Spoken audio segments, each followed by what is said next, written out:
போகிறார்கள் தொடர்ந்து பேசலாம். அடுத்ததாக பத்திரிகையாளர் திரு சுவாமிநாதன் இணைகிறார். சார் வணக்கம்.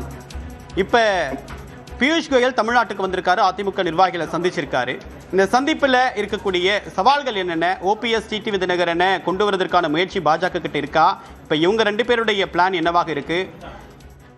நிச்சயமாக சார், இது தேர்தலுக்கு இன்னும் சில மாதங்கள் மட்டுமே இருக்கக்கூடிய நிலையில பியூஷ் கோயல் அவர்களுடைய இன்றைய வருகை மிக மிக முக்கியத்துவம் வாய்ந்த ஒன்றுதான்.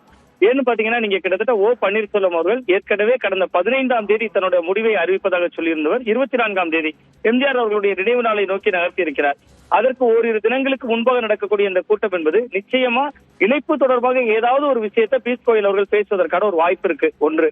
இன்னொன்று நம்ம பார்த்தோம்னா, பைஜெயந்த் பாண்டா அவர்கள் ஏற்கனவே பைஜெயந்த் பாண்டா அவர்கள் தேர்தல் பொறுப்பாளராக இருந்தார்.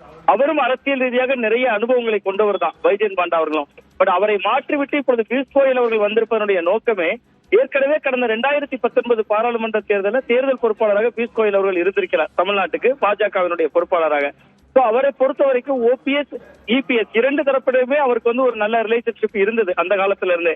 இவரை போன்றவர்கள் வருகிற பொழுது அந்த இணைப்பிற்கான ஏதோ ஒரு விஷயத்தை பேசுவதற்கும் நிச்சயமாக இன்றைய நாள்ல வாய்ப்பு இருக்கிறது. ஒன்று, அதாவது கூட்டணி தொடர்பாக கூட்டணிக்குள்ளேயாவது அவர்களை இணைத்துக் கொள்ளுங்கள். ஏன்னா ஏற்கனவே அதிமுகவினுடைய பொதுக்குழுல ஒரு தீர்மானம் நிறைவேற்றியிருந்தாங்க. அந்த இரண்டாவது தீர்மானத்தினுடைய அடிப்படையில ஓ பன்னீர்செல்வம் அவர்களை கூட்டணிக்குள்ள கொண்டு வர முடிவையே எடப்பாடி பழனிசாமி அவர்கள் தான் எடுப்பாருன்னு நம்ம புரிஞ்சுக்கணும். அந்த அடிப்படையில் இன்றைய நாளினுடைய சந்திப்பு முக்கியத்துவம் வாய்ந்ததாக இருக்கும். பியூஷ் கோயல் அவர்கள் இணைப்பிற்காக ஏதாவது ஒரு புள்ளியில் வலியுறுத்துகின்ற இடத்தை நோக்கிதான் நிச்சயமா பாஜக நகர்வாங்க. ஏன்னா வருகின்ற சட்டமன்ற தேர்தல் என்பது பாஜகவுக்கும் முக்கியமான தேர்தல். களத்திலேயே இல்லாதவர்களை ஏன் விமர்சிக்கணும்னு கேட்கிற இடம் நோக்கி விஜய் நகர்ந்திருக்கிறார். திமுகவுக்கு தாவேகாவுக்கு தான் போட்டிங்கிறார். அப்ப அந்த சூழல்ல தேசிய ஜனநாயக கூட்டணியை பலப்படுத்த வேண்டிய தேவையும் கட்டாயமும் நிச்சயமா அதிமுகவுக்கும் இருக்கு, பாஜகவுக்கும் இருக்கு. அந்த புள்ளியை நோக்கி இன்னைக்கு அவங்க நகர்வாங்க அப்படின்னு தான் பாக்குறேன்.